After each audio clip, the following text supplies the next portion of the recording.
for the GroupChat Podcast. Tony's gonna be joining us here in a little bit. Until then, I'm joined as always. My brother standing is 6'4", 220 pounds, out of Marquette University. Will is in the building. Marquette close enough to Chicago, yeah. Yeah, close enough. A couple hours, nothing crazy. I was like, I figured that's why D Wade went there.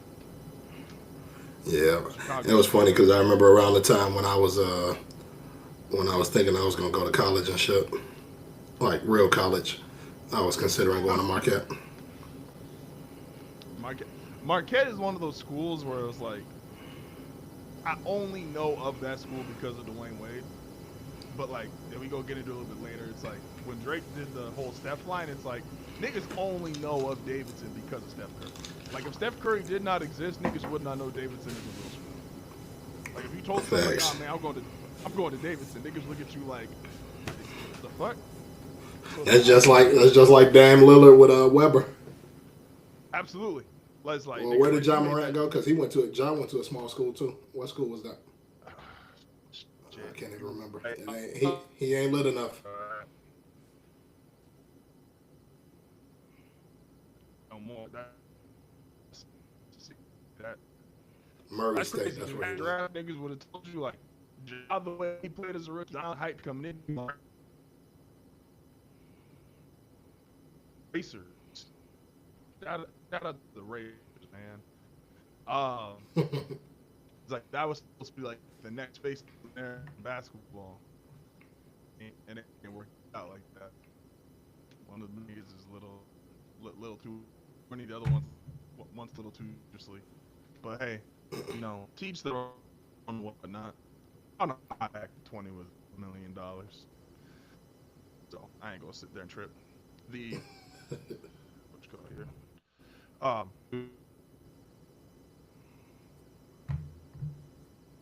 This week, man. Who we got for your rap of the week? Aubrey, man. Come on. Drake is my rapper of the week, man. We're on a roll. Not a bad one. Like it's. I think my takeaway, and we're gonna get into the actual album talking about it. Shout out to hip hop in general. Like Big Daddy Kane was rapping this week. You got like Jadakiss, was just his birthday. Shout out to Kiss. Like it's for like the first time. Like you got so many. You don't even have to listen to a certain generation of hip hop, and you could have plenty of music to go through. Like you got like the super old heads, which again like Kane. And really, the only reason is because, like, Kane was rapping because niggas throwing shot at Big Daddy Kane, which I just didn't think was a thing in 2026. But shout out to Max B. He's home. He's out here telling everybody how he feels about himself.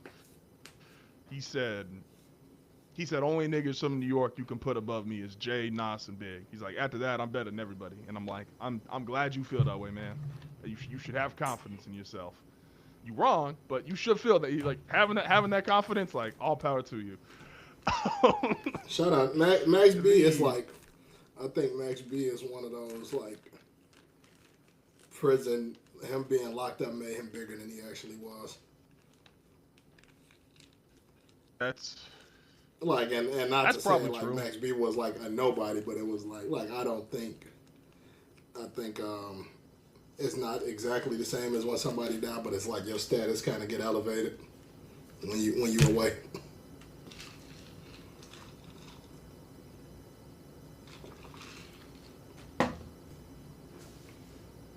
Nah, that's a fact. It shouldn't be credit, but it's just the way hip. And so once you have that, it's like now you got like real believability. It's like that shit does boost you. But again, you should have all the confidence in the world if you Max B. Like you said, he is by far like not a nobody. But if you think you're the fourth best nigga ever out of New York, well, I'm glad you think that. But yeah, so Ken was rapping this week. Jay's been in the news. Kiss just had his birthday. Like, we've been talking like the last year, like Push and Malice both being over 50. Or Push might just be 50, might be 49, 50. Like, you got so many generations of hip hop now. It's like whoever you listen to, like NBA YoungBoy is still probably the biggest rapper on the planet. I ain't listened to more than 5 songs from that nigga. But I'm glad that there's a generation of kids who it's like, they get to fuck with young boy. There's a generation of old niggas who get to fuck with Kane. There's like our generation, which is kind of in that sweet spot. We catch like older Jay. Obviously, like you get the blog era rappers: Drake, Kendrick, Cole, Wale, Wiz. Um, so just shout out to hip hop, man. That's my rap of the week. Hip hop is my rap of the week. Whatever era of hip hop you fucking with. Oh, that's what I meant to ask. Was Wiz big at y'all high schools? I'll ask Tony when he gets in here. But like, was Yeah, Wiz big at your high school? yeah, especially that cushion orange juice like era for sure. I was Like thinking he, about he that had the he other had niggas running around that school with patches in their hair, with blonde patches in their hair and all type of shit. day. I was when I was Like I tank think tops and cargo shorts was like a era for real. Like niggas wearing like tank tops and cargos. that's crazy. I was thinking about this the other day, and I forget what made me like the memory, but it was like, if you would ask me in high school, like who would have been, oh, I don't remember why, because Tony had texted us, and we're gonna talk about that a little bit later, is like, what was Drake's like biggest year, right? Like 2016, 2013. And I'm like, 2016 musically, I probably prefer more, but 2013 popularity wise, like Drake was out of here. Wiz, if in high school, if you would ask, like, who, why niggas would been like the next one like guy, Wiz probably would have been like top two. Kendrick had a lot of love Section 80, so I'm like, I've been hearing about Kendrick since like freshman year of high school. So I'm like, that always felt more of a California thing. But like Wiz was huge at my high school. And so if you would ask me like who would have been like versus like Wale, ooh, I like Wale more than Wiz. I guess better career, you can kind of go back and forth on it, but I'm like, Wale is really just wife. Like nobody else I really know talks about Wale like that. Ended on lock. Like I would have bet he would have been more similar to Drake. Like it would have been those two fighting for that. Like who's the biggest rapper in the world versus what ended up becoming Drake Cole. Because Cole I especially wouldn't have put in there. So shout out to Cole, I man. Shout think out to so. Wiz. So like here, and I don't know if it was just like across the board here, or if it was just me, but Kendrick might have been like the last one that I feel like really like who name started buzzing like when it come to hearing just kind of where I was at. Mm-hmm. So for No, sure it was Drake. I think it was probably Drake, Wiz, and Wale were for sure the first three. Um, and Cole might have been Cole. I mean, of course, they were all around the same time, but it's just as far as like the notoriety and stuff that they were getting around here, it was kind of Kendrick was definitely the last one. I know you said shout out Wiz in the comments. Nah, shout out like again Wiz, like Cushion Orange Juice, and what's his debut project? Or I don't know if it's his debut, but it's the shit where it's like the green Rolling smoke, like his papers. face in the green smoke. Yeah, Roll of Papers is going crazy. Like he had, I realistically, I'm not sure what stopped that momentum. Like if I had to think of it like in real time, what stopped him from outside of the fact of because I don't even think it would have been a Oh deal with yeah, like, Meek Mill oh, too. nah, Meek Somebody is in the comments huge. mentioned Meek. Shout out to Meek. So yeah, that's why like I Meek think was all huge. no, low key all of those dudes like probably was buzzing around here before Kendrick for sure.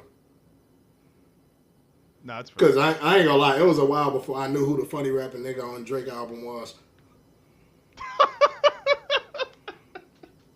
Hey yo, um, And I can't remember if niggas that listen to was I Buried can't remember if Alive, and that he was was like, before. "Who the fuck?" Yeah, but I can't remember like cause was that happened before it happened that was before Kendrick album came out before Good Kid, Mad City though, right? Yeah, yeah. At that time, it would have just been Section 80 was out, and one of the things he was doing was again, it's all blog air. It's like they was niggas doing freestyles on YouTube, right? So like one of the things Kendrick was doing was to try to show off himself. He was doing a lot of freestyles, like he did in a Millie freestyle.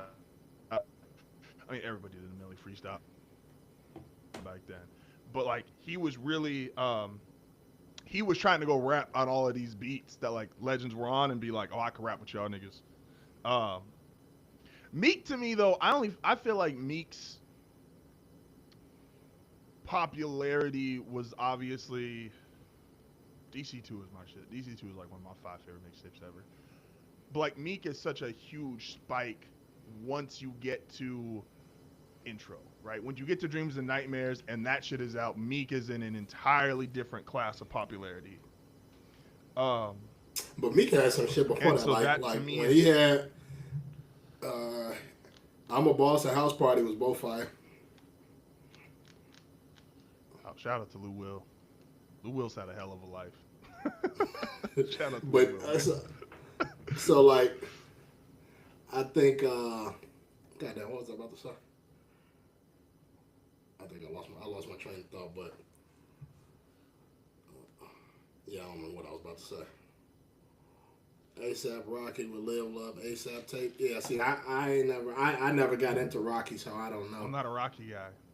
Yeah, I never got into him. I, His name was definitely buzzing around that time, but I ain't got time to be listening to a bunch of new rappers, and all them niggas was dropping around the same time, so I had to pick. No, yeah, you definitely had to pick because that Piff was crazy. Nigga, it's not a camcorder. I get the satellite on Friday. I'm trying. We stream for 12 hours on Monday. I'm out here. Nigga, it's all right. I promise y'all it will be better. Niggas told me that shit would be here on Tuesday, then they delayed that shit till Friday, and anyway. No, definitely, like, when you had to choose, again, this is why I think Wale didn't, like, we talked about this before, Wale, where it's like, Wale arguably has as many hit records, especially in that short time frame where they're all first album, as any of them. Because Kendrick really only has, like, one hit on his first two, I guess, if we're going with Poetic Justice and Mad City. Because his album's not really like it's not meant to be played as singles. Like, it's meant to be played like. I mean, but he had swimming pools and Bitch Don't Kill My Vibe. See, I'm gonna sound like a hater. Swimming pools. I mean, look, I'm not even saying that was my favorite, but I can't like. It's kind of one of those things. Like, I can't. I'm not the nigga to determine if it was a hit or not. Like, what do the numbers say? I don't think I'd look, man. It was 2012, but like, I think "Bitch Don't Kill My Vibe" was Bob Farman. Like, I swimming pools. Legitimately, you would hear like, because I'm 20. I'm not 18. 20. Yeah, no, I'm 18, 19. So I am attending parties where things may or may not be served to niggas who can or can't be of legal age. You would hear swimming pools out in public. I just never felt like I heard "Bitch Don't Kill My Vibe" in public. And in California, mind you. Like, I'm not going across there. Like, I don't. Until the album came out, I was still trying to find out. Until the album came out, I was still trying to find out who this funny rapping nigga was. And like, and it's only funny in hindsight because you know how I feel about Good Kid, Mad City as an album. No. Fantastic. But like, one of the best hip hop albums ever. One of my favorite albums. But up until like I listened to the whole album, I'm like, who is this nigga? And what is this shit? Hey, yo. Shit on the radio for sure. Like, but see, I wasn't listening to the radio by that point. For sure. Bluetooth player in their car. I wasn't going to. You was either getting played on Dat Piff, you was getting Crazy Play on YouTube, or like you were just in rotation on my phone. Like, I wasn't. You definitely was listening. You said you weren't listening to the radio still at that point. At 2012, hell no. 2011, 2012, hell no. I had an iPod at that point. Why the fuck I need the radio? I ain't get an iPhone until after I graduated high school, but probably updated. I ain't even have an aux cord in my car until like 2015. So I was already on CD edition. See, no, we had the aux cord. We had the old school. I guess that is old school now. But we had. That's big budget. We at least had. Like, I was low budget back then. That's big budget. Y'all was big budget. Matt had. Shout out to your Matt had side. Matt had a 2004 See, this is gonna sound crazy if I say it out loud. Now that I think about it, for black Volkswagen, mind you, it looks like my ass getting in the fucking Volkswagen. You know how low that shit is to the ground, like how small that fucking car is. Yeah, that's crazy. And facts. In the comments, he said everybody. On the comments, he said everybody ain't have an aux in the whip back then. That's what I'm trying to tell him. Look, but that's not. But that's he half white though. That's white privilege. So like that's. I got white friends. I can't lie about that one. I got white friends. Shout out to my white friends. Shout out to Matt. Even that's privilege. Just having the. Hey, man, I don't know about that because I got a white grandfather too, and we ain't gonna call Larry privilege. Larry, the reason you got white friends. No, man. Hey, man, look. Hey. Larry left you a whole business.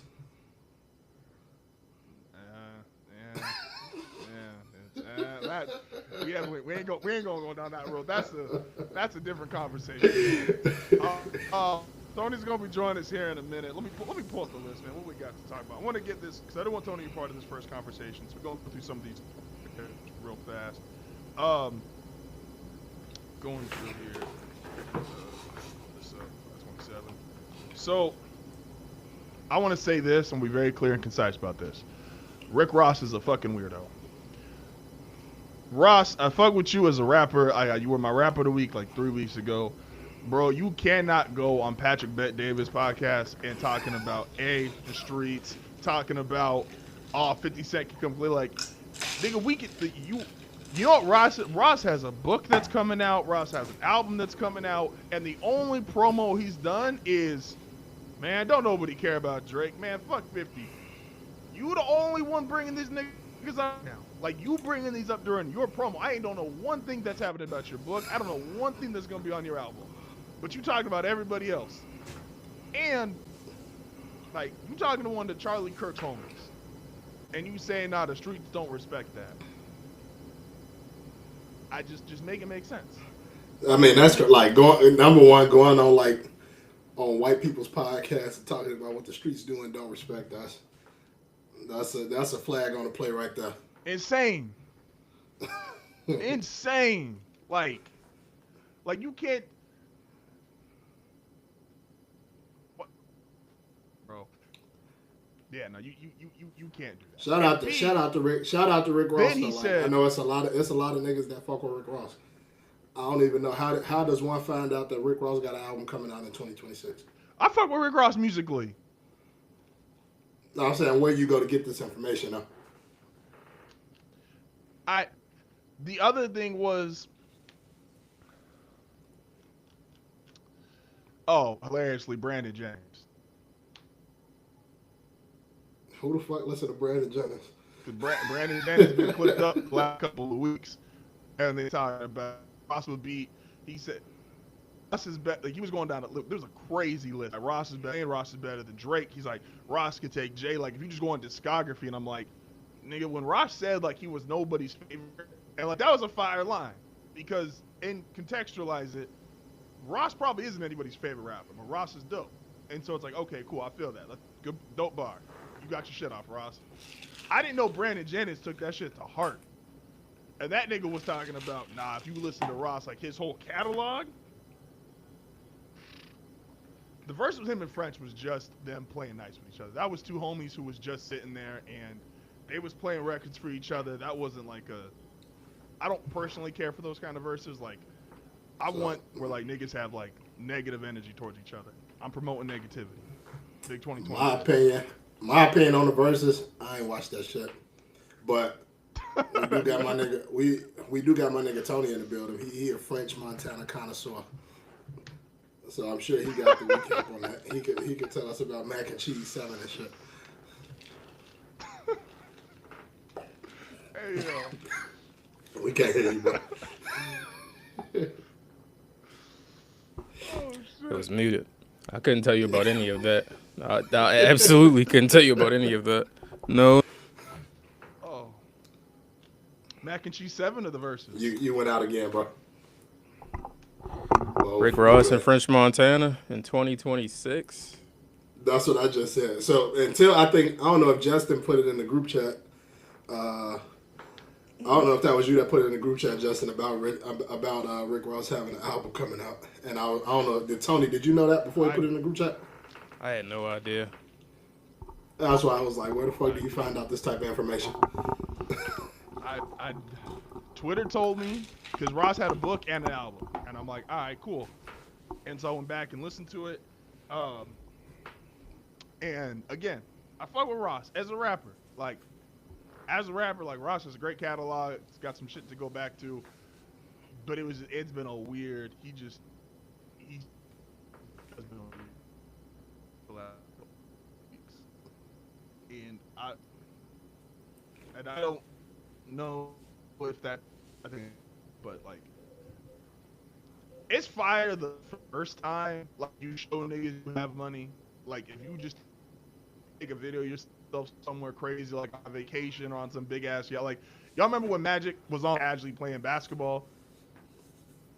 Remember that deal? You said when what?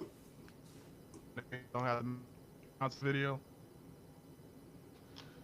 You Oh, are cut so out. choppy right now. Do you remember what Magic had? It was like Magic was on like the crazy yacht.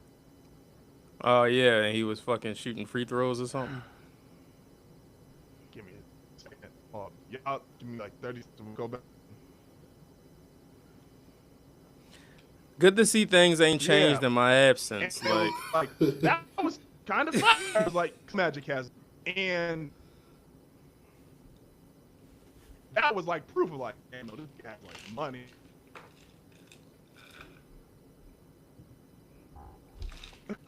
Justin, I am begging you. Pay for the top-notch Wi-Fi. Like, I just don't understand, bro. I told that nigga he got to get he got to pay for the fiber optics. Dog, I never met a That nigga bullshit. so techie with the worst, like, with the worst shit, man.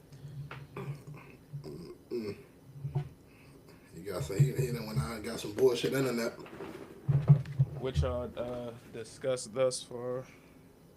So far, we went through the rapper of the week. His rapper of the week was all the hip hop because Big Daddy Kane dropping music and shit or whatever. Wait, what? What? What? Listen, hold on. Don't say shit, Justin. Don't say nothing. He asked me, you wasn't even in here. So shut the fuck up for a second. So we went through rapper of the week. I said Drake was my rapper of the week. Okay. Mal, whatever. He said he talked about Jadakiss being 50. He talked about the Clips being 50. He talked about Big Daddy Kane dropping some music. I think he said Onyx had a new song out. So Hey, hold on. No, hold on. Now we lying. Now we just lying. And then he said, he ended it with, that's my rapper of the week, hip hop. Hip hop's had a great week, man. It's been like you got every generation of hip hop is rapping right now.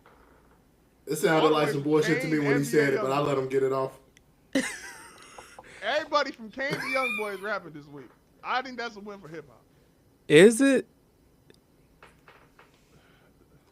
Do all these niggas need to rap still? Yeah, because he was talking about Max B dissing Big Daddy Kane. I ain't even know them two niggas was beefing. He ain't even diss him. He just said that nigga ain't had shit since the 80s. That's not a lie. Like, I mean, but that's like a nigga said Max B ain't had shit since the last time he had some. That's true. That's true. I'm saying, but if Max B, if somebody said that about Max B, he'd take it as a diss. I don't know, man. Max B just did 18, man. Max B said he better than everybody to come out of New York besides Hov, Nas, and Big. What are you supposed to be like? Nah, I'm alright. How big? I guess how big was Max B like in your area, Tony? Max B wasn't like huge. Max B wasn't like huge. Like Max B was a new Northeast. He was big in the Northeast. Like he was. Right, and that's kind of what I was telling Justin. I'm like I feel like he like one of those people whose name kind of elevated with him being locked up. But I'm like Max B wasn't just like a nigga out here when he was free. Like the influence over time has had like a big impact, obviously, with like the rapping and singing and shit like that. But when Max B was coming, like you knew who Max B was because he was on like the G's up, hoes down joint, and Yeah, it's like you then know the name, but like just his yeah, music but wasn't he just out there like that. Max B wasn't like a big motherfucking, and like Baltimore at least. Like Dipset was huge, but like Max B, even when they started to split off, like Dipset was still big because you had Juelz running with Wayne, Cam was always Cam, and then Jim had Ballin, and Jim was doing his thing, and like Jim was big in Baltimore like from a fashion standpoint because they was wearing like True Religions and shit like that, and the chains on the jeans, and like nobody else was doing shit like that. But like no, Max B wasn't like a big deal here. At least I can't speak for like New York and Jersey and Connecticut and all that type of shit. No, so I just wanted to ask because I'm like I knew he wasn't that big here, but I was like I know you a little bit closer. Before getting to the album, we did want to ask because Wiz came up too. How big was Wiz at your high school? Wait, what album? The album that dropped. He talking about Iceman, but he was saying before we get into Iceman, how big was Wiz? It's Out the Mud. We got Rashad McCants. Wiz was huge. Wiz was huge. Like Wiz was that guy. Black and Yellow was everywhere. Sacrilege, the tattoos, like yeah, Wiz was a big Wiz fucking had deal. running around with blonde patches. Wiz had niggas wearing camel shorts and Chuck Taylors. That's a crazy like get off. That's well, we brought it up because it was like when you think about the blog era, if you think because when you texted like, hey, what do you think Drake's like peak was, right? Like 2013 to 2016. That shit took me back to high school because I graduated in 2012, and I'm like, if you would ask me then of like who was going to become the superstar out of the blog era niggas, like Wiz probably would have been second only behind Drake as far as like pure popularity. Because Wiz, I felt like you heard more out in public. You saw like just niggas even like walking to class and shit. Like you saw him and heard him more than, like I said, like Wale to me was running dead last. As much as I love Wale, like I talked about Wale to like exactly like y'all two, but Wiz at my high school, like Wiz was bigger than Cole. Wiz would have been bigger than Wale. Wiz was bigger than Meek. Like he was. No, Wiz wasn't bigger than Meek. Wiz was definitely not bigger than Meek. Only nigga bigger than Meek was Drake. Like if we talking like high school era, like blog era, and in my place, like only nigga bigger than Meek was Drake, and that depended on the day. That depended on the day. Meek was Future before Future. Nah, it wasn't nobody Future before Future. But that's neither here nor there. Oh man. Hey, so don't let him fool you. Tony's favorite album of the year dropped. Oh man, here's what I want to do about Iceman, and we don't even got to do like song, no lyrical breakdown. I got a couple questions, and I think the hypocrisy around the album is the more entertaining conversation than actually the album or the conversations have been happening. Right. First off, has everybody in here heard Iceman? I'm not talking about the other two. I don't give a fuck about Habidi or Maid of Honor. I should not give two fucks. I've heard it. Yeah. Okay. Do we think this is just the generic question of, do we think this is a quality rap album? I think it's a good album. I guess. Like honestly, I guess. Like I don't know.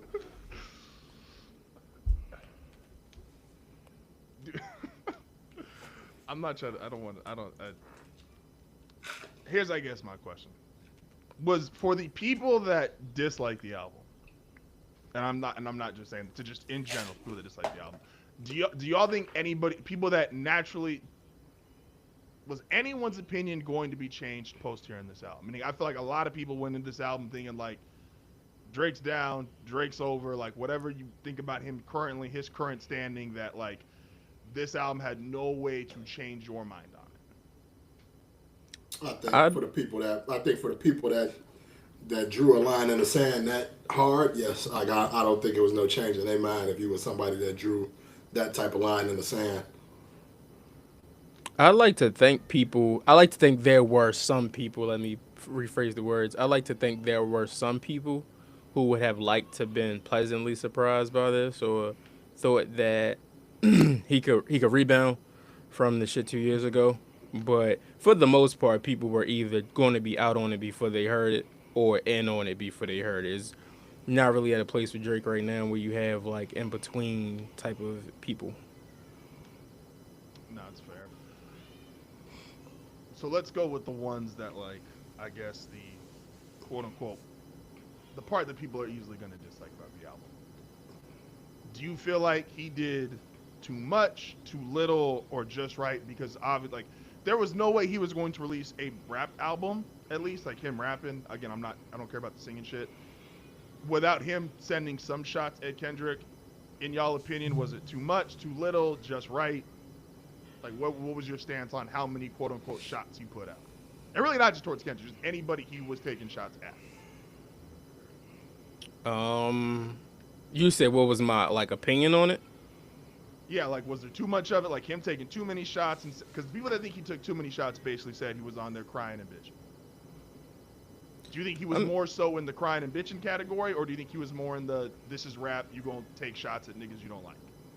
I mean, he like too many shots or whatever is like subjective. Like if you felt like he took too many shots, like fine. If you felt like he was justified in his issues with these people, like okay, sure. The disses don't matter because him dissing the people he dissed don't matter because he either dissed them already and we know how that played out. Like he dissed A$AP Rocky and it was fire when he did it on Family Matters, but it does not matter. Dissing Khaled, true. What he said is very extremely true. Also does not matter. And then the Kendrick thing, we don't even got to speak on it. So it's just like none of it matters. It's like Drake's words used to have impact and they used to mean something there, or they moved the needle in a certain way. These are just empty words that he's saying. Okay. And before Will go, the Cole diss is probably his most justified diss of anything because any diss Cole receives from anybody, specifically from Kendrick or Drake in the future, is deserved because J. Cole didn't have to do anything he's done or did since. It's like he didn't have to do anything that he did or he did or has done. So it's just like that is justified. Everything else is just like empty words. That's fair. Will, what you think? Too much crying and bitching? It's right, or? So I don't think it was like too much or like too little or nothing like that. I don't necessarily agree with him being empty words. I do understand what he say when he say they don't move the needle like they used to. I can agree with that, but I'm also like one of the people that's on the side of like I'm alright with like it being up forever with niggas. So it's like like so it's like if I'm okay with like you feeling like it's a nigga I'm a diss and like not even Drake and Kendrick specific, but like if you go at it with a nigga and you like I'm gonna say fuck this nigga every chance I get, like I'm okay with that. No, that is very fair. That is like, very fair. I'm cool with it. That doesn't hold up the same when your main diss is the woman I was in love with, she loves you more than me, and I don't know how to deal with that. Or, you talking like the A$AP Rocky shit? Or I sued you, but I still talk tough about you. Like the context of I'll diss this nigga forever, that holds up in any other circumstance. It doesn't hold up in this circumstance because of the human being involved. Right. So because his main A$AP Rocky issue is your main issue with A$AP Rocky is we all say the quiet part out loud. Like, you don't really have an issue with him outside of the woman. Well, And I guess who initiated they whole back and forth? Because I don't even know where it came from. exactly, we don't even know. Well, I'm saying, the woman deciding to move on. No, but I'm saying, like, I think when the whole, but I feel like when the whole 20v1 shit was going on or whatever, like, I feel like A$AP Rocky kind of got involved in that before Drake maybe sent any shots towards him. So I guess. But I'm Drake saying, been like, saying I'm stuff saying about prior him for to, like years though. No, that's what I'm saying. Like, when I'm trying to see, like, did it start with Drake sending the first shots, or did Rocky send the first shots? It always starts with Drake first. It never has not started with Drake first. The problem. I mean, the Kendrick shit started with Kendrick first. I don't even know that, because to be fair, the Cole shit started with Cole first. Even well, the Kendrick shit started with Control, which was just like, take it how you want to take it. That's fair. That nigga said he made a moment. He's like, but can you? That interview popped up where it was him and The Elliot Wilson interview. It aged like like everything else. It ages awfully. Can you say that? Well, because I laughed because like, yo, can you say the first line of that verse? And in my head, I was like, I ain't listened to Control in a decade, so I'm like, nah, right now in 2026, no, I can't name you the first line. But I'm like, I guarantee, however quickly that interview was done, like Control was, like Drake calls them moments to try to downplay them. That was more than a moment. Like, whatever you want to call that shit, like, that was more than a moment. That was Kendrick coming out and saying, you know, how he feels at a baseline. We've since learned how he feels even deeper, but that was like a baseline of how he feels about a handful of people. And to be fair, at that point in time, like, Drake, he was kind of on the good side of it. Because that nigga basically said, these are the 4 or 5 names I think I am as good at, which is like, it was like Andre, M, J, and he's like, these are the niggas who are kind of my competition, and I will at least acknowledge by that. The rest of y'all get the fuck up out of here. So like, he's like, I'm only talking to 13 niggas alive. So he was kind of on the good side of that. And then Drake took offense to it because at that time, Drake thought his only competition was Kanye. The problem with the 20v1 shit, and like, if you talk like Drake does, is Drake is using like old rappers' playbooks, and not necessarily, it didn't go wrong until 2024, right? But there was some combination of like 50's playbook, Jay's playbook. The difference with like the 50 and him part is like as big as they were. And when 50 and Kanye had the whole, Kanye was never going to fucking outsell me, and Kanye did, which in Drake's mind in 2024, Kendrick was never going to beat me in a battle. And I could show y'all, I could rap just as well as him, blah, blah, blah. And then Kendrick beat him in a battle. 50 took that and was like, nigga, I don't care if y'all think I'm the best rapper ever. I'm going to go make money other places. I continue to make money off music. I can make money off tour. Like, 50 just went on about his life and kept trolling niggas online, do what he did. And no one looked at him sideways. I mean, Obviously, but 50 also knew Kanye was going to outsell him. Like, yeah, I was going to say, that's 50 was almost doing that to drive up his I don't know if sales his even mind. more. 50 absolutely knew he wasn't going to outsell Kanye West in 2007. He knew that. And I mean, but like, I just don't even think those situations are comparable, though. Well, okay. Them niggas ain't had no beef. The other one. Would y'all say Jay-Z talks slick about niggas in songs? Sure. Yes. But is that a fair? Fair and if somebody was, and this is where the 20v1 line falls flat for me, is if you talk slick, which has worked for Drake for the majority of his career, don't be mad if the niggas you talk slick about don't like you. Like, you can't say certain shit about people all the time and then be like, why don't they like me, man? It's all these niggas against me. Like, no, you started that. And I don't think Jay would ever phrase that, but Drake did phrase that, and that didn't work out for him. Even though you could have beat 19 of the 20 niggas. Like, I said in real time, I was like, A$AP Rocky is really lucky Kendrick had sledgehammers in his back pocket.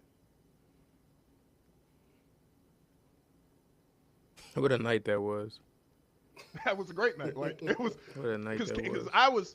Because the first time I heard Family Matters, like, my biggest thing was, damn, it was like, you know, I'm A$AP, I'm not one of that shit. You just need to chill, bro. And then luckily 30 minutes later, Kendrick pulled out a sledgehammer. So, you know, a lot of niggas got saved because Kendrick had a sledgehammer. Multiple at that. Not a lot, but a good amount, though. ASAP Rocky, Rick Ross. I always Uh, like. I still say like what really costed Drake more than anything was just the fact that he refused to like solely focus on Kendrick. I That think hurt you that too. was you like think his. that's what did I think that it? was his biggest downfall. Like everything he dropped, it was like none of it was like just solely for Kendrick. So it's like everybody is dissing Drake and Drake is dissing everybody back in the same song type shit.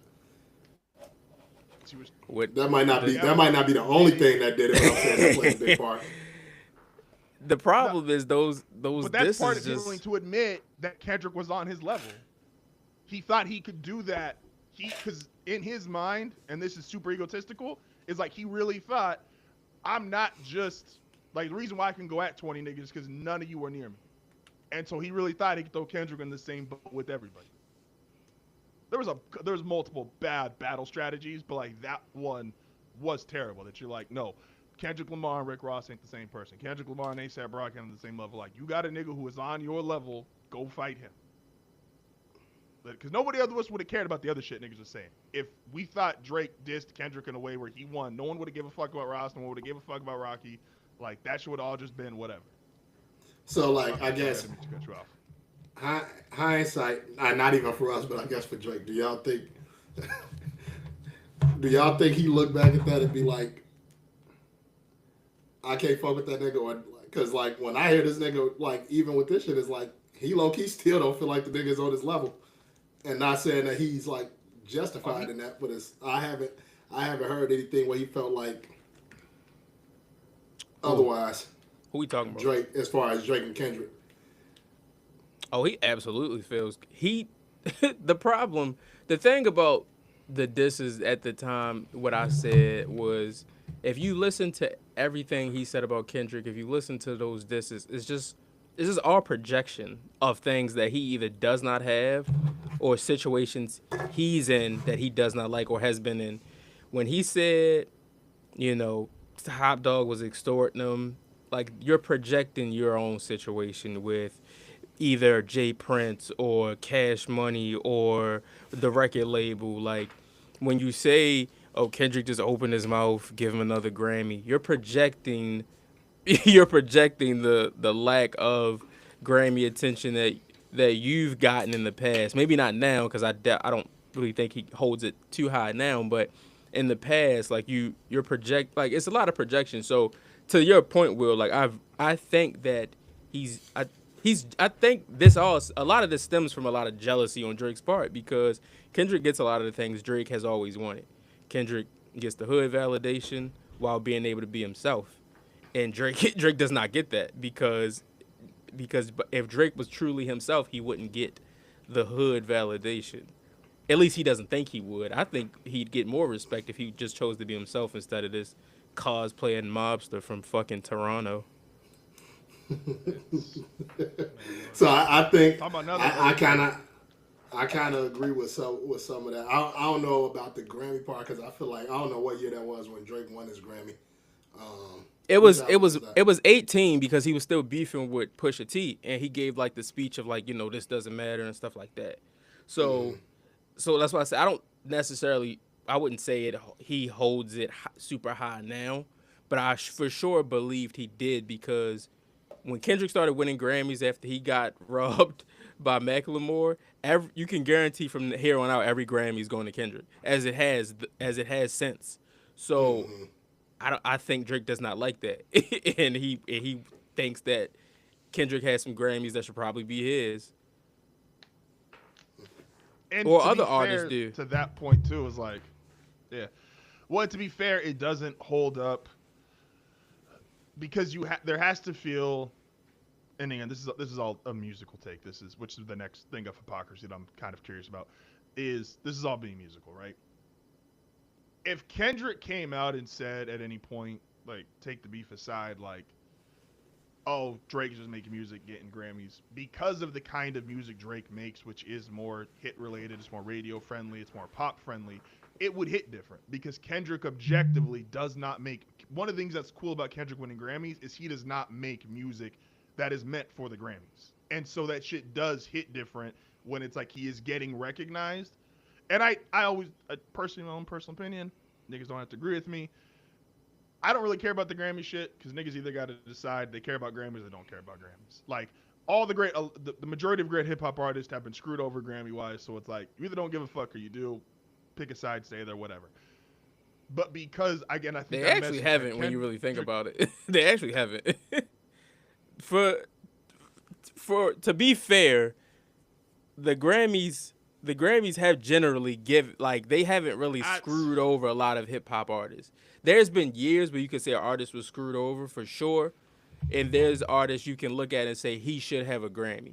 But if we think about it, Wayne has a Grammy, Nas has a Grammy, the Lox have Grammys. Nas got one mad late though. Nas's Grammy was like way deep into his career. I mean, if I go back and look at the years Nas was nominated versus the albums that won over him, I'm not going to be like, oh no, Nas was robbed. I'm just not. But you think about Nas out? Like, real question, what year is that? Probably should have. We're not about to play with Will Smith. Not about to play with Will Smith. You're not about to play with Will Smith. That's another conversation. But Jay got Grammys. You know, Kendrick and Drake have Grammys. Other rappers have won Grammys as feature artists, maybe not as the main artists. So, like the Grammy shit, like I always say, the Grammys don't make or break your love of an artist. But it is dope to see artists who are true rappers get rewarded for the art. And that's with anything. Shit, it's dope to see them win a BET award, let alone a Grammy. So I think with the Grammy shit, because the Macklemore thing left a very bad taste in a lot of people's mouth. So bad year to win. After that, that's when you kind of see like the Grammy hate train pick up. But generally, they've gotten it right more times than not. Like DMX not winning the Grammy. I don't even think DMX was nominated. He might have, but DMX not winning the Grammy in '98 is crazy. But outside of that, it's not a lot of years where you can be like, like it was a robbery. How many does? Damn, X don't got a single one. That's crazy. See, like that's wrong. He wasn't. He was only nominated in 01 and 02. Yeah, like X not being nominated in 98 is crazy, which would have been 99. So X not being nominated in 99 is fucking crazy. Yo, that's Cardi winning over Travis when she got her Grammy. That's the most like show. Like who cares? Yeah. What was that? Was that Cardi's first album? That Invasion of Privacy shit? Yeah. Oh man, she had some shit on there. That's what I'm saying. Like Cardi got mad hits on that album. She had the Bruno Mars shit on there. She had Bodak Yellow was on there. Bodak Yellow was on there. She was cooking. She had the shit for with Bad Bunny and J Balvin. Like, nah, Cardi had that was different. I guess so. The other part of the hypocrisy thing here, and this is the part I really don't care about, because again, I tweeted it out and I'll say it again, is like nobody knows. Like the people that the celebrities that actually hate Drake because they know him or had a relationship with him previously. Cool. You actually know this nigga. You met him. You don't like him no more. Bet. That's all. That's your own business. For the fans, where I think it's weird is like your relationship with these people is through your headphones, and like just. If you don't like Drake, I think if you don't like Drake as a fan, I think you're more than justified to not like Drake as a fan. We got to stop acting like we can't see the shit these niggas do. Like, I'm not. No, musically you can dislike. No. You can dislike Drake as a person. We've seen Drake. We've seen him as a person in our face. Just because if you're one of these people that don't follow celebrities or you're not on the internet like that and blah blah blah, like okay, that's on you. But we more, and not you, but just in general. But like we as a society, we see these people enough to be like, you're a shitty person. And we've seen Drake do enough whole ass shit to be like, you're not a good person. And I don't like the shit you do. That we've seen it. And that's not even me saying that I could really give a shit about Drake one way or the other.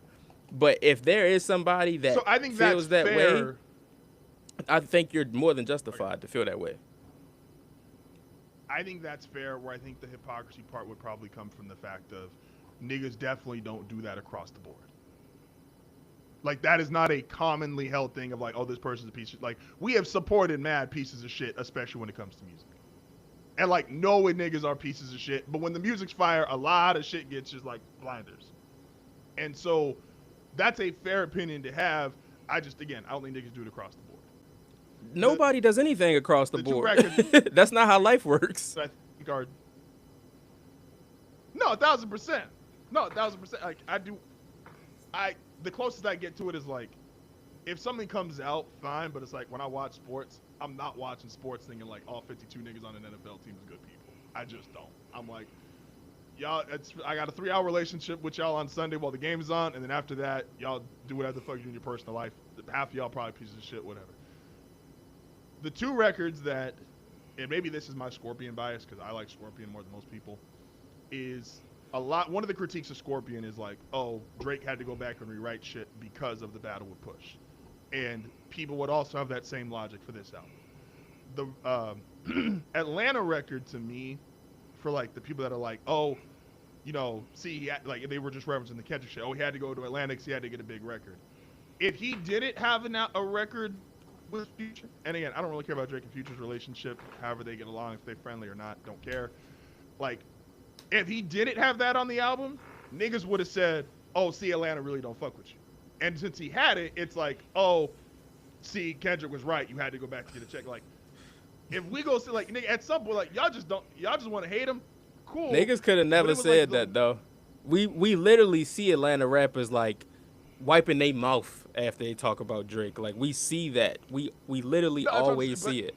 So they could have never said Atlanta don't fuck with you if he did not have that song on that album or he didn't have any Atlanta artists on any of these 3 albums. Nobody could have like intelligently come out their mouth and be like Atlanta don't fuck with Drake. All Atlanta has done since 2024 is overly show us how they fuck with Drake when we did not ask how much they fuck with Drake. But it's in the song. So niggas felt because it was you run to Atlanta, like because that's in Not Like Us, that became the storyline.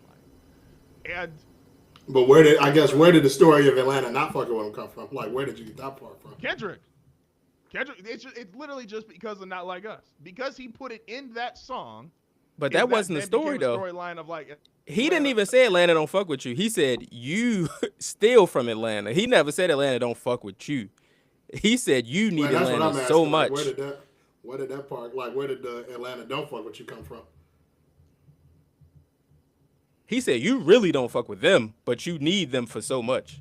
That's more so what he said than anything else.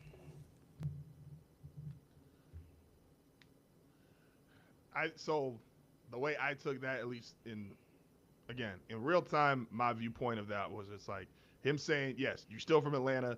And because nobody really came out and was like overly defensive in the moment. all them niggas, the next day, all them niggas was on interviews saying, shout out to my nigga Drake. Young Thug was on the jail phone. Everybody said they fuck with Drake, and then they said, but that's not my business. 2 Chainz got an interview with Shannon Sharp that got over like fucking 3-4 million views, and that nigga said, "Man, I've been fucking with Drake, but like that's their thing. My name was just used in a song, and then kept moving." Like, yeah, he ain't say I don't fuck with him though. That's exactly what you should do if you fuck with both parties involved. 2 Chainz is also a grown ass man with grown kids, like all these other niggas. I agree. And because of the nature of this, you got to involve the internet to some degree. Again, when you're watching these people react and critique the album, and that being one of the things of it's like, oh, like I think niggas are going to hate that song regardless of it. Shout out to Future for being on everybody's album, though. That, I give it up, man. I ain't the biggest Future fan in the world, but like, you just see that run of like that. What's the one on Cole's album? He on 2 Cole tracks. Yeah. He on Blunt Road Blues and Fuck the World. I think that's the name of that song. No, Run a Train, not Fuck the World. Run a Train. So it's like shout out to Future, man. Like you got this shit figured out. Future also had the funniest answer for all the Atlanta niggas. He's just like, I didn't even know rap beef was happening. I don't pay attention to that shit. And the other part of it too, and then we'll move on. And this again kind of goes back to the bitching and crying of it. if,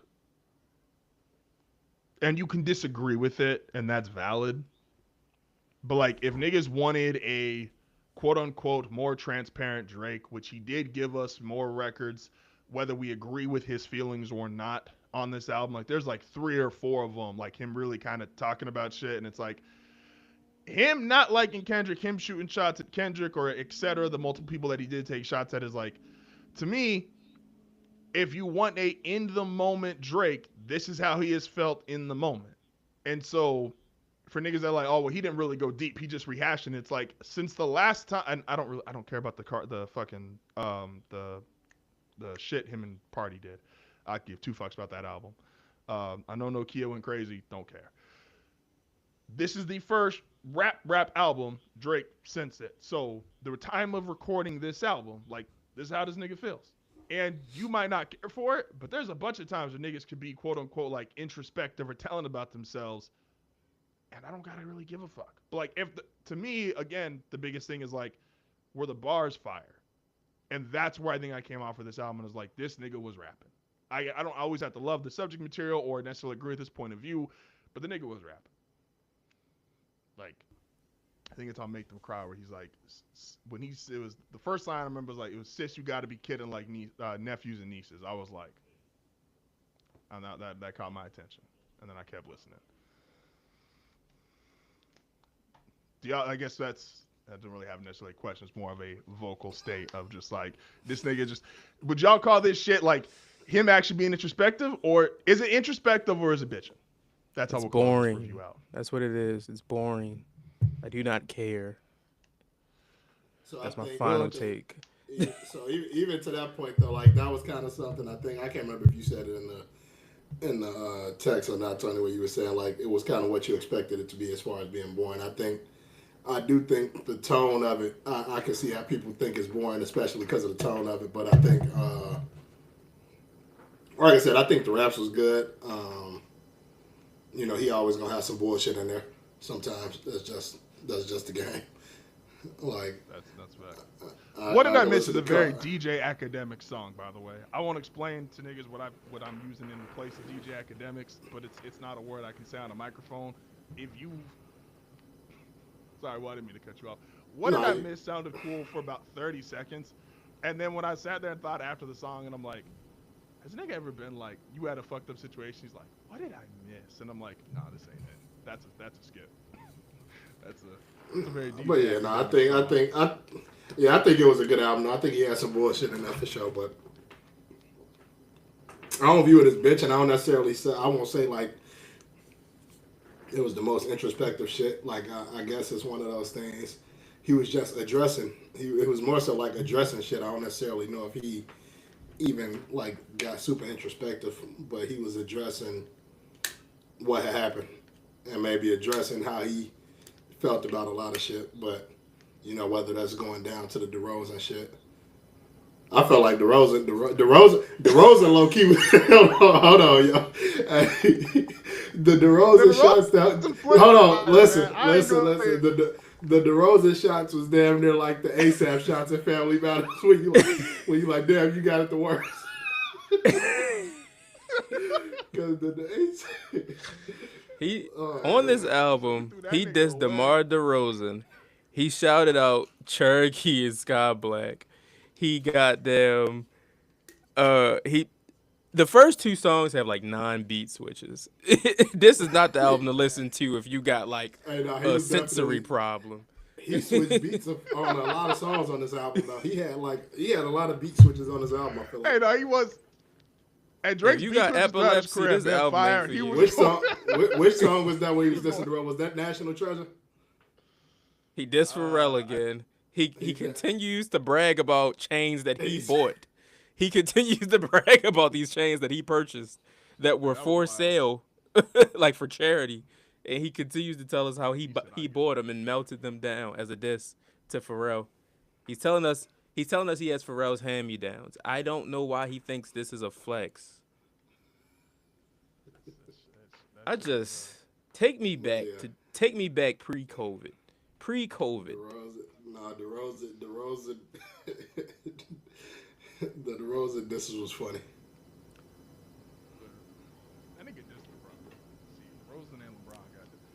This and LeBron just doesn't work, man. I don't know I don't know if niggas need to hear that like out loud. Dissing LeBron James when you are a rapper, dissing LeBron James does not work. I don't even what like, and I can't. Maybe I don't remember what all did he say about LeBron. I know the 23andMe shit. He said, "Stop asking about 23andMe. I'm a real nigga, and he's not." You can't get that line out.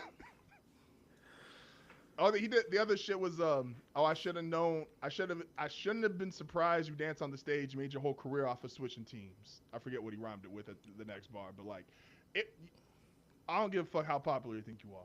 I don't give a fuck, like Drake, Kendrick, whoever the fuck, NBA YoungBoy, whoever the fuck popular you think you are. Dissing LeBron James in 2026 is not gonna work, bro. It just the Iceman was a nice man, but now he's hot and cold. That, and then we'll go to Spurs Thunder. There is, like, the Channing Tatum line is, like, always one of those, like, damn, nigga, like, you said that out loud with confidence. He does have, there's about 10 of them where I'm just like, nobody, you told me 40 was back in the studio. You told me you had issues, but you're like, no, we got him back in the studio. Like, 40 ain't look at you once at some of these lines and be like, nigga, you know they did that in the YouTube skit. Like, you maybe shouldn't say that. If you think 40 is the nigga, if you think 40 is the nigga to say, yeah, that bar is whack, then he said he was. He said the first song, he said 40 had to sit there and like first song and the last song, he's like 40 had to sit me down because I had to grow up. But 40 ain't got like Will and Tony and Justin ears. Like 40 got 40-year-old white man from wherever the fuck he from ears. It's very true. Look, man, that's 40 was like, that shit hard. He said that's that he rock. He said, man's them back again.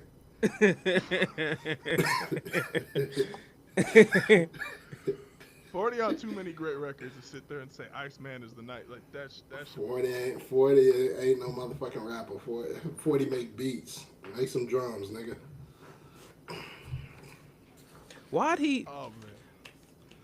Why'd he do a freaked out Cha-Cha Slide remix? What was the reason for that? Why'd he put his mom on that cover? Like, what is he doing? What is going on? What's the freaked out Cha-Cha Slide remix? Hold on. I was like, I might listen to that. Wait, what's this? Again, I'm saying, what is this? He got Sexy Red or like a freaked out Cha-Cha Slide remix. I literally can only describe it in that way. On what, one of them other CDs? One of them other albums? Whichever one got his mom on the cover, I think that's made of honor. I ain't listening to none of that shit. I think I started that one, but I ain't get through it. Also, and again, we're going to talk Spurs Thunder.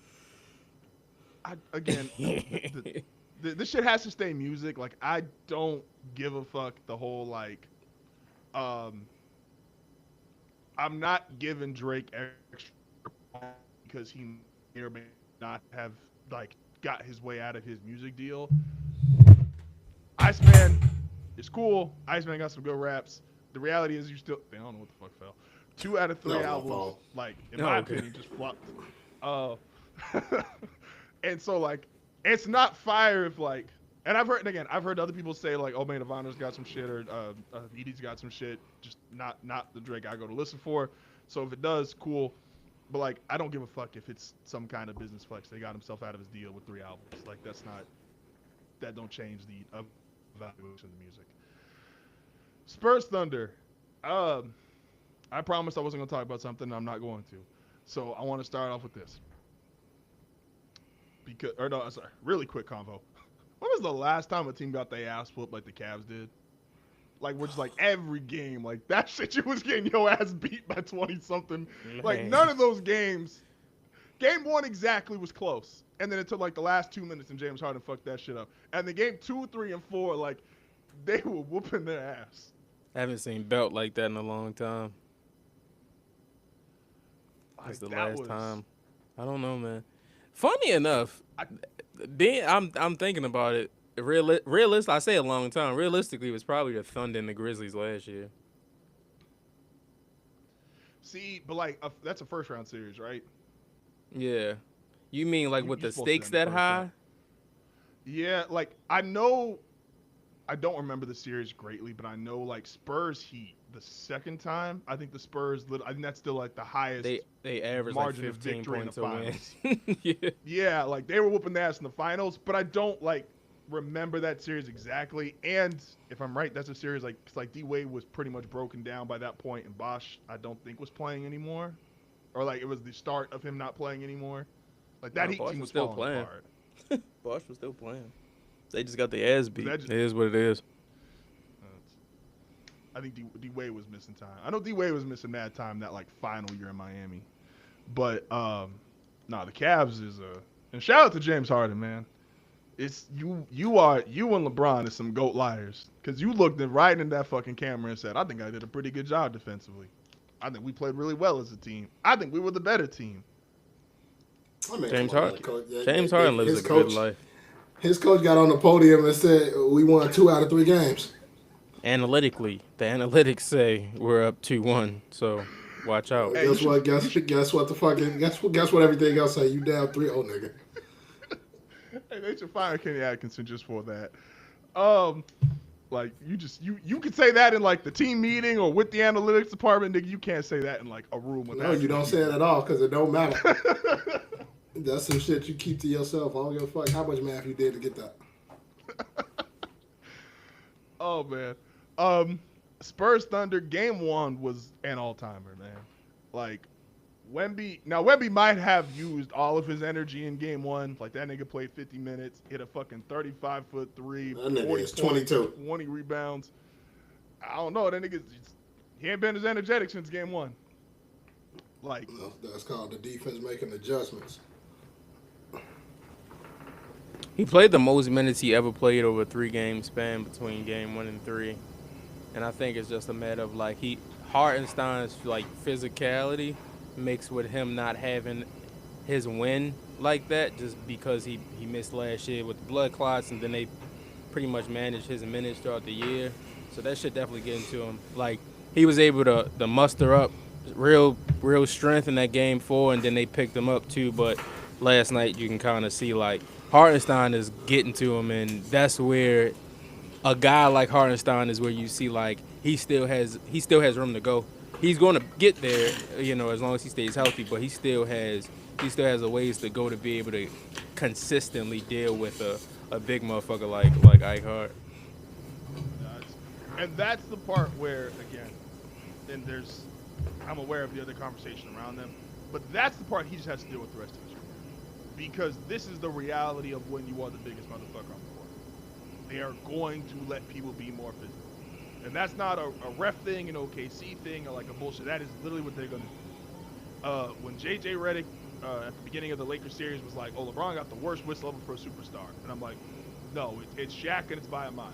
Because niggas just understood you can't do anything. So, like, they was letting you whack the shit out of him. And it was like, hey, man, you got to deal with this. You 7'1", 300-something pounds. You will have to deal with that. And this is going to be the way because you 7'5", you're catching lobs. Bro, you are throwing, like, shit. You are missing shots off the backboard with your right hand and catching them with your left before you come down. Like, you're not a normal person. And so Hartenstein is going to be extra physical. If they come back and win this series, Mitchell Robinson is going to be extra physical with you. This is just the step that you got to take if you are going to be. I'm aware NBA is mostly positionless and this thing is shooting 30-foot threes. But like when you are the center and you're a dominant center, this is what they're going to do with you. And this is historically they've always treated it. Like Shaq, Hakeem, this is just what they do. So like y'all said, I forget if it was Tony or which of you said it in game 1, but it's like he doesn't have to get big, but he has to get stronger. Yeah, he for sure got to get stronger. And I was reading the chat, but it's one of those things where it's just like he's in a tough spot because he's playing a team that's kind of, I ain't gonna say made for him by any means, but just they got the right personnel. Like Chet ain't really doing much with him, but he can contest with length to make shit not easy for Wemby when he is guarding him. And then, like I said, just having to push around and battle Hartenstein, it's just not easy for him. Like he's he's been playing around 30 minutes and some change a night throughout the season. They try to keep his they have kept his minutes to a certain point. So it's just an adjustment for him. Like they could win Game 6, possibly. I'm not putting it past them to win Game 6, but it's it's going to be tough to see if they can come out of this with a win, and then as they go to New York, and he got to go up against Cat and Mitch Rob because the Knicks have been just a tough matchup for the Spurs this year. They beat them in the Cup final. They beat them again a few months ago in New York near the end of the regular season, and the game that mattered for both. So he's these next two rounds. If he gets out of this and they do end up playing the Knicks, like it's going to be tough for him. But he's still pushing through and fighting. But just kind of finding his spots, being able to get closer to the basket, not being pushed out so far to the perimeter. Like you can see the difference in the games when he's able to get down low and play above the rim versus playing on the perimeter. Yeah, I think I see a lot of him not being able to get to his spots though, uh, and I think I might have been the one that said in the group chat about him needing to get stronger because I was watching Alex Caruso and everybody else push him all the way to the fucking 3-point line after he's starting at the half circle, in the paint, and he getting pushed all the way outside the paint, and it's almost like they need to get him the ball as soon as he get down there. But yeah, when I was watching the game yesterday, it was a lot of him maybe just not being able to get to his spots. Is he? We had the conversation, and I was wrong about it. About top 3 players in the league, right? So it's SGA, Wemby, and Jokic. After this series, do y'all feel like still SGA is one, or do you think Wemby has closed that gap? And asking because SGA has not had a bad series, but definitely hasn't had like a special series by any means. And Wemby just looks like the best player, damn near when he's out. I'm going to say last game notwithstanding, but he has looked like the best player. And the Spurs, it's an entirely different team when he's off the court. Versus the Thunder, this whole playoff run, and this isn't a criticism, this is kind of like how crazy their team is. Every time SGA goes to the bench, some niggas go on a run. Like, the game will be close, or they'll even be down, and then he goes to the bench, and that team just makes a fucking run, and then he's down 15, and then he comes back in, and it's over. Like, do y'all still feel like SGA is above Wemby, or do you feel like he has closed that gap and taken it over? I mean, I never thought it was a wide gap, but I still think Shea's the best player in the world. Because if you watch this series, Wemby's highs are very high, but his lows are last night. Shea's lows are not from him not being able to play his game. It's a matter of doubles. It's a matter of just constant bodies on him to wear him down, and then just kind of like mixed coverages. So it's not a matter of like, okay, Shea's just shooting like shit or he's not guarding nobody. It's schemed up. It's schemed up to give him trouble, which is good coaching on Mitch Johnson's part. But when you watch Wemby, Champagne's fucking doubling him in shot attempts. Like Will said, he's getting pushed out by smaller guys. He's getting tired because he doesn't have the win. He's settling for perimeter shots because he can't get to his spots in the paint. And that's not happening with Shea. Neither guy has had, well, I ain't gonna say that, that's not true. But Shea hasn't had the explosive 40-point game this series, but also he's been a really good help defender. He hasn't made it easy on the guards, on Castle or Harper or Fox. Harper got him he got him on some bully plays in game 1, but that hasn't been a thing for Shea throughout the series. And then in 2 and 3, he was really good. His shot percentage hasn't been great, but his playmaking has been some of the best it's been all season. His ability passing the ball. So yeah, I still think Shea's the best player in the world, but I never thought like it was a wide gap between him and Wemby anyway. That Serbian, on the other hand, that got his ass kicked by the Anthony Edwards Wolves in round 1. That's a conversation for a later date. I'm with you when you're right. I think I do think though, like even to the point you were making, Justin, about the Thunder being able to kind of extend leads. I think I think we can't use that as an indictment on Shea just because coming into the playoffs we talked about all the young talent that the Spurs got. Hmm. Like they got a lot of really good young players, a lot of players who we look at and say, oh man, whether it's Champagne, whether it's Vassell, whether it's Castle, De'Aaron Fox, Dylan Harper, like so just because our guys just because we may be better coached or more experienced, you can't like make that an indictment on Shea because we play good without him too. Like when you look at the names that's over there in San Antonio on paper, you would expect them to be able to do the same thing. Not as someone who's like, I don't think I'm an SGA hater, but like as someone who's definitely not like the biggest fan in the world, you got nigga, fuck both y'all, man. I hate when y'all do this fucking in unison eye roll shit. Cause you lie. I don't know why you lie to us. No. This is a lie because the I Drake defended when it was game 2, I think it was, where it was game 1 was the only OT one. Okay, so end of game 1, they subbed Shea out on defense, right? And so they had Wallace, Caruso, and I'm blanking on the third name. And it was like there was people tweeting. It's like, and specifically, and again, I follow more sportscaster people because of what I'm doing. They were like, "Oh shit, did they just sub out the MVP?" And I'm like, "Look, first off, Shea ain't a bad defender. I'm never going to say that. And B, they're the only team that can fucking do that because the Thunder have legitimately 6 guards who can fucking guard. And so yes, Shea is ironically, he's not one of the 3 best defensive guards on his team. He's the only team you can say that on, and that's because they probably could field the best 6 of the top 10 defensive guards in the league. I think Dort, yeah. So it was Dort, Caruso, and Wallace, right? And it's like, those are all NBA defensive guys. So, yeah, that's the one time the MVP can come out in that game.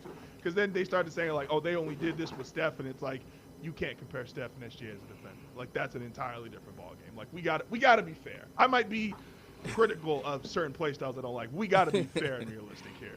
That was insane. That's crazy. that was insane. So you want to convince us that you're not an SGA hater because you defended him one time? I also defended that. Again, I have my own issues with like the way I feel like the refs do shit, but last night I don't think was an example, and that was because OKC as a whole, again, when you are specifically with centers, like the job is to be physical, and they were being physical with them, so I didn't have an issue with that. The shit that I hate about SGA, and I don't think it's a hot take, is like, bro, the jump shot, you don't gotta fall at a damn time, dog. You don't gotta sit there because you ain't gonna make the shot, sit there and start looking funny and like kicking your legs out. I was told the NBA, Adam Silver had a whole press conference about the shit. Hey, yo, we ain't gonna do it. The leg kicking your shit out and like hitting the defender, like we gonna stop that. Them niggas enforced that for about a week and a half. So is your beef with SGA or is your beef with the refs? Because like, would the beef be the same if they didn't make the calls? If they didn't make the calls, he's a different player. He's a different player. Like that's just objectively true. Like he has been. There's a stats guy I follow, and it's so like your beef really with the refs. That's what I'm saying. I don't. There's some. It's some. It's kind of because I didn't watch him get some bullshit call like where ain't nobody touched him, and then they called a foul. I mean, but that's the game now. Because them and they flop, and that's like the. And I'm not the SGA fan, but shout out to that nigga. Like I don't care for like the over excessive flopping, but again, it don't mean you not a great player.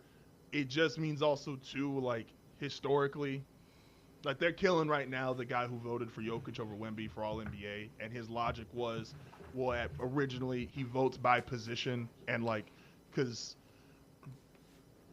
if you go back, like there's a lot of odd center first team All NBAs because it's always been dominated by one guy. It's like Shaq's got a bunch of them.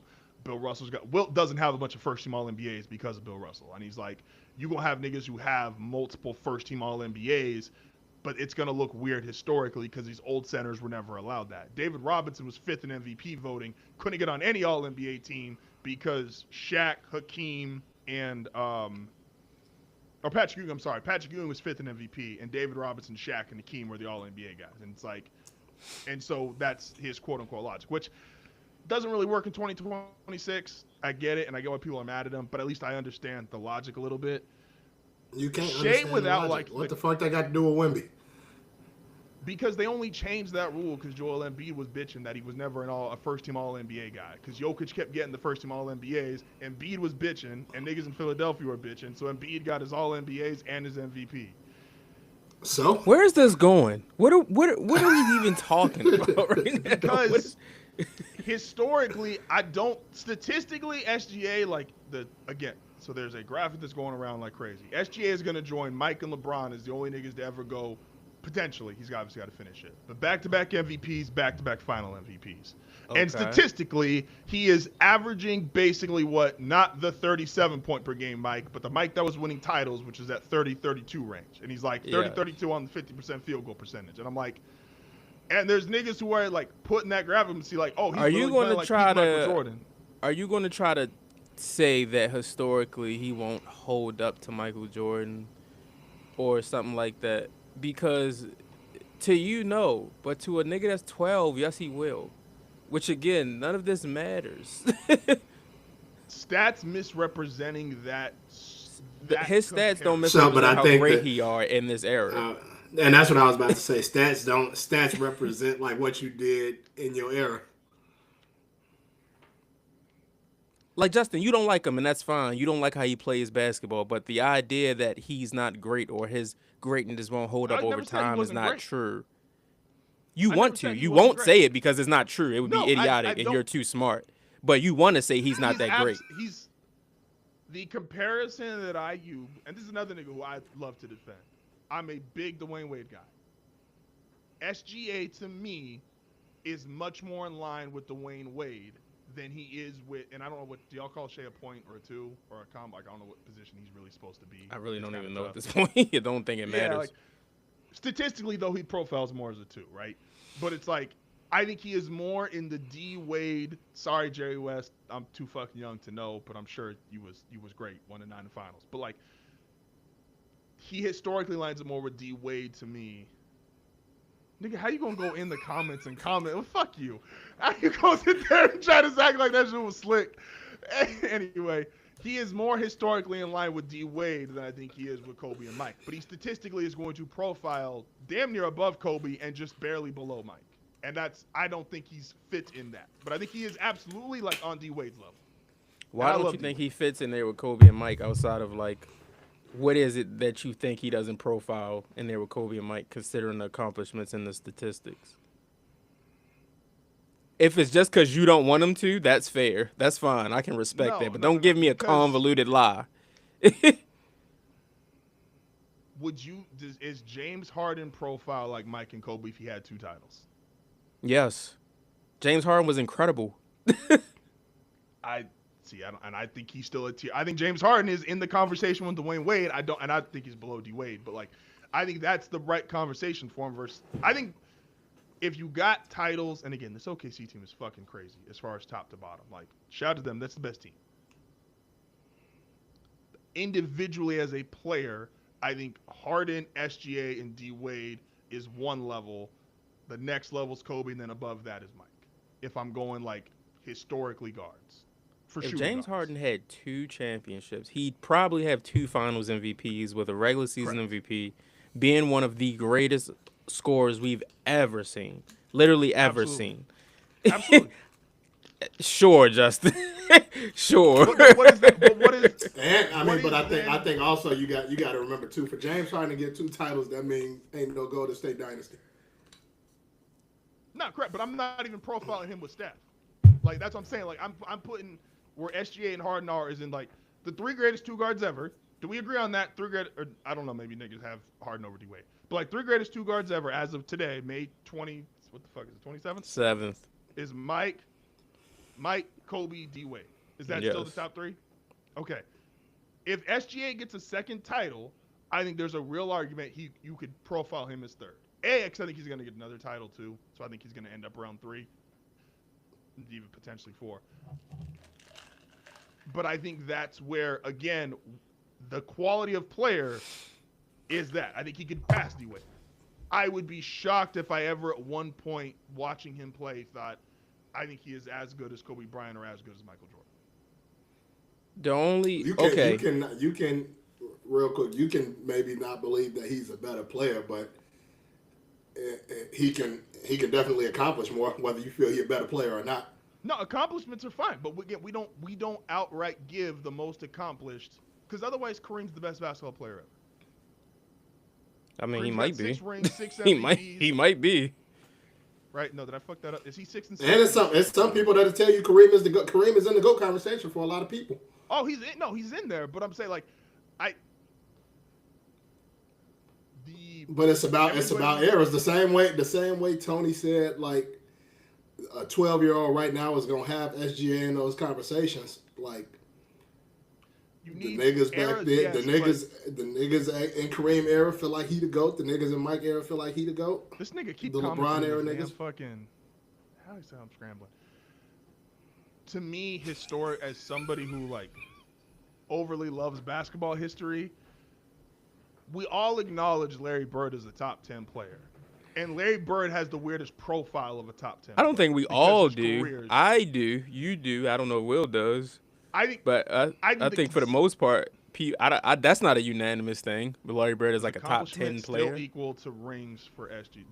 So I'm counting accomplishments. Accomplishments are he's got 2 MVPs. Accomplishments are he's already got 1 Finals MVP, and 1 ring. I think he's a really, really good chance he gets 2. And I think there's a really, really good chance he gets 3. Like, legitimately. Replying to the person in the comments. What I'm saying, though, is, like, there is a reason why historically, like, someone like Bird has always been rated so high.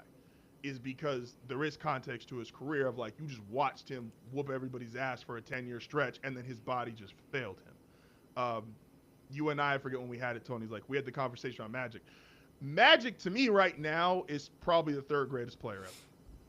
And when you go watch Magic Johnson, I'm like, I don't think people understand. Like, that was our conversation. Is like, if you look at a 9-year stretch of Magic Johnson, it was like, this nigga was just basically every year in the finals. He was basically every year an MVP candidate. The best team, like, and that does mean something, like just his play style. But Magic's career, that's the best way to put it. But his stats look weird and it profiles differently, same way Bird's does. Duncan didn't average 20 points per game. And you can make an argument Duncan's is one of the top 5 players ever. Magic stats look weird in what way? He just don't score. And because we don't have traditional point guards anymore, I think this doesn't matter to us, but I think down the line, because you have less and less traditional point guards, I think when you look at Magic Johnson's stats, when you look at Chris Paul's stats, Isaiah Thomas, they're going to start getting a little convoluted because the guards we see now just don't play anywhere similar to them. I don't think niggas can knock Magic out of the top 5, personally. Like, it would take a lot. Like, Wemby is going to probably deserve a spot at some point when it's all said and done. If he stays healthy, fine. But I think he's kicking out, to me, where I probably have Duncan and or Kobe right now at 5. I think Wemby's going to get that spot. He's going to be him fighting with Kareem, Magic, and then Bron and MJ, obviously. So I don't hate SGA. I think he could be the 3rd greatest 2-guard ever. Okay, that's fine. I think we've lost the plot on the convo. The convo was why did you feel that he wouldn't be in the same air as Magic and Kobe? Or Mike and Kobe. You said Mike and Kobe. Mike and Kobe, my bad, not Magic. Mike and Kobe. Why do you feel like he wouldn't be in that air with a 2nd ring? Because Mike at his peak just looked unstoppable. Like, his jump shot was just unstoppable. He'd get to the rim whenever he wanted. He just looked unstoppable. I don't think at any point watching SGA, and again, I'm forced, I know, to use like old NBA TV games and or highlights, but he just looked unstoppable. I think that's a different breed than like any other perimeter player ever. So I think it's people you could like go have a conversation with, and they'll like tell you legitimately that they believe Kobe is over Michael Jordan. I think there's some people in the world that will have that conversation. I mean, but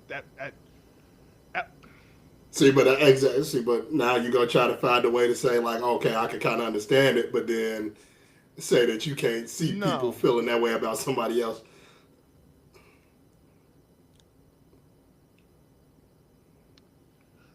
I mean, okay, so play style obviously clearly matters. Like again, when you see this nigga doing like legit, like he is foul bait. Like there's just no other way, and that's fine if that's part of his game. He gets away with it, cool. But that does then impact the way you see him score versus somebody else score. And I get all these guys shot. We gotta stop acting like the nigga just play. We gotta stop acting like the nigga just play 82 games of throwing his arms up looking for referee calls. I've seen. We've just watched the nigga put up 40 on like 14 for 16 shooting. Like we just watched that. So at the let's cut the shit. Cause we gotta wrap soon. Let's cut the shit, Justin. You don't like him. You don't like the Thunder because they have a level of success, and you don't like how they play basketball. They play basketball to a way that's allowed for them to play. Because if everything was stripped away tomorrow and they didn't get the fouls and all of this shit, and they were still running people off the gym, then you think of something else not to like. Because you just don't like them, because you hate Lou Dort for sure. So everything else just trickles down from there. So I hate Lou Dort for sure. Everything else just trickles down from there. I ain't backing down. Now, fuck but that nigga. The key to this that we don't have time to talk about and the Warriors is because everybody's ass. Exactly. Because the truth of the matter is, what we are not talking about, is you think that every team in the West that has some level of success is stopping the Pelicans from having some level of success. And that does not exist. That does not exist. No. That is the main problem. That is the main issue. No. I did not hate the Warriors because the Warriors you just watched play basketball and you could just tell they were betting people. You didn't have, and again, the Pelicans is ass. I said I was gonna talk about the refuge. I know, a nigga ain't nobody bring them up. They gonna be ass. Tony just brought them up, and they gonna be ass for the next 10 years. If this was a team in the East dominating, you would not give a shit. You would not give a shit. If this team was in the East dominating, you would not care. You feel like they stopping your shine and y'all like the East last couple years. It's not. No, it's not a matter of knocking anybody's shine. You should be beefing with the play-in teams. Don't be beefing with the them top. Niggas better than the Pelicans too. Them niggas better than the Pelicans too. What the fuck? Like, don't be beefing with the niggas in the top. Always shoot up a little bit. No, hold on a second. No, hold up. Don't be beefing with the teams in the top 5. Again, I'd have an issue with the Warriors, and they was beating everybody's ass, and they out of the West. But that looked different. And niggas can't say this team. There was nobody, if you watch the Warriors during their peak play basketball. I guarantee if we could go back throughout text, throughout history and all of that bullshit, you would have some Warriors hate text in that thread. I know you would.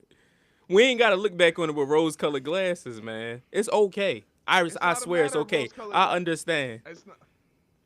I have been consistent. Come on, Tony. This nigga want Trey Murphy to be their number one option. Literally, like 2 weeks ago, this nigga said, no, you got hate in your heart. But I feel the same. He's like, I kind of feel the same way on that style of player. I dislike James Harden, and James Harden wasn't winning shit. I feel the same way. I just don't. I ain't got no hate in my heart. See, there you go. How you gonna say? He think I don't got hate in my heart, bro. It's all. Man, Lord.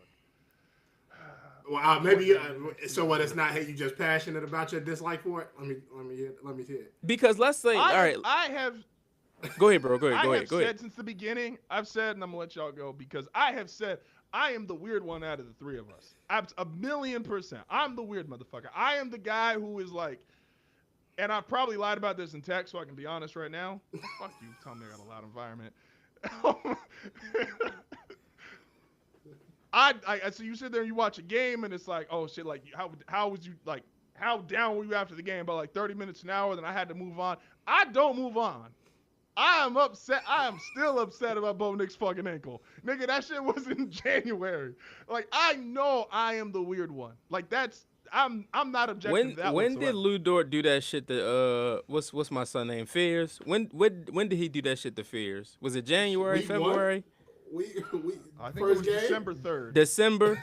So since then, I'm going to go back to the text. I'm going to look back, see, and I'm going to search Thunder and Lou Dort and all of that shit. I'm going to see if it was a pickup between October to December from December to now. Because I promise you.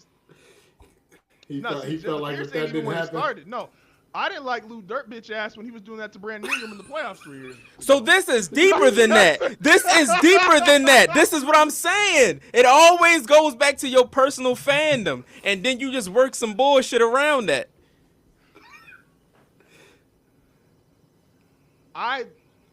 Steph Book 'em, boys. Book 'em, boys. We got him. We got him. No, because I'm consistent. I don't give a fuck. Draymond is insane. Fuck Draymond Green. But I love watching. You don't like Draymond. I love watching Kevin Durant. I said I don't like Draymond. This is me saying fuck Draymond. Like Draymond is dirt. You just don't like Draymond. The same group of niggas. You just don't like Draymond because you're a Draymond hater. You don't like Lou Dort and the Thunder because of what they did to the Pelicans. They've been putting to a nigga that's been gone for years. A year and a half. He got traded last year. He did get traded last year. Like, you are something else. I really don't know what to say. You're shameless. You are a shameless man. A lot of niggas don't. You can't trust I guarantee if you watch, we'll end on this. 30 seconds. If you were to say, because I gave the Thunder this, and I said this last Monday, where I was like, look, there is a level of, if you are successful, you get the success, nobody can take that away from you, right? My comparison was like, niggas didn't like watching the Tim Duncan Spurs. That is consistently called a boring championship team, right? They won 5 titles. You can't take that away from Duncan. He was not exciting. Both sides are allowed to be like, you can't take away their success. I'm not taking it away from SGA, and I don't like watching that product or that style of the sport that they are playing. Both of those are valid. I'm on the SGA is going to have 2 rings. I also don't like that nigga. Hey, my question is why? What is it about the style of play that you just all of a sudden hate? I really want to know. What is it about the style of play that you just hate? James Harden. I didn't like James Harden. Okay, but you didn't hate the Rockets. You hated James Harden. You didn't hate the Rockets. I mean, if that's the case, but see, I think all these niggas flop. But I like Alex Caruso. I like. Who on the Thunder do I like? He's scrambling. I don't really like that nigga. I don't really like none. I this like nigga Alex got Caruso. beef with smiling Jalen Williams, man. Like you reaching for straws. Like okay, you grasping at anything. Jalen Williams is a punk bitch. Jalen Williams is literally. Jalen Williams is literally out here trying to. Like, man, we gotta go. Hey, man, with that being said, you just told me niggas could build around Chet Holmgren of all people a week ago. Like. That nigga get his ass traded. If Wemby did what he did in Game 1 3 more times, them niggas would have shipped Chad Holmgren, J-Dub, and another draft pick or 2 and said, hey, Milwaukee, here you go. This is why we gonna make it to the top. Cause you have a level of shamelessness that we need. And he won't admit to it being hate, which is crazy. Like that's the thing. Just say, that's the thing about it. Just say, I hate this nigga. I don't. Like I could say, yeah, Justin, I agree with you when it comes to that style of play, but Tony won't ever be like, man, Will, like it come off as hate when Will talk about it. We love you, bro. What did you say during the Drake segment? You cool with it always being up for niggas? It's always up for Lou Dort and Jalen Williams. He didn't do nothing to you though. That nigga tried to. He didn't do nothing to you. Didn't say nothing about you. I said, hey man, look, I'm honest. I said I'm the irrational one. I don't know what else I need to say. I'm the irrational one. This nigga was mad about Jeremiah Fears. That nigga just joined the team 3 months ago. 3 months before it happened. Hey, don't fuck with my rookie. Don't fuck with my rookie. My rookie. Don't fuck with my rookie. Don't fuck with my rookie. That nigga just got on the team. That nigga said, don't fuck with my rook. He said, Jeremiah Fears, go get my luggage. He said, my rook. Hey, no. Y'all gonna go as far as Trigger can take y'all. As Tony brought him up, so I get this 10 seconds before we close out. Jamal Mosley was at his introductory press conference. That nigga said, we're going to play defense. And he's like, I see 3 guys right there who look, they play some great defense. Man, Derek Queen's eyes went to the back of his head so fast, he was like, who the fuck you looking at? I was like, oh yeah, no, it's gonna be rough. Free DQ. DQ, a hell of an offensive player, man. That nigga said he gonna be a great defender. DQ was like, oh, he must be talking about somebody else. Free Oh, DQ, man. Hey, man. He's about to make me play both sides of the ball. Fuck. That nigga kept getting benched because of that. Like they straight up was like he was literally the best offensive player for the Pelicans, and they was like, you don't play no fucking defense, bro. You giving up as much as you scoring.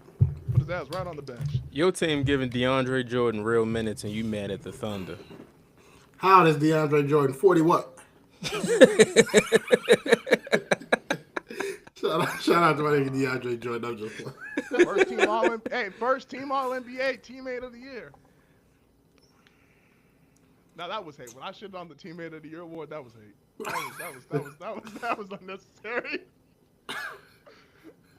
Hey man, look, and we gonna be back next week. I promise y'all, the other half of the satellite is coming next week. I will stop recording from my damn camcorder. I promise.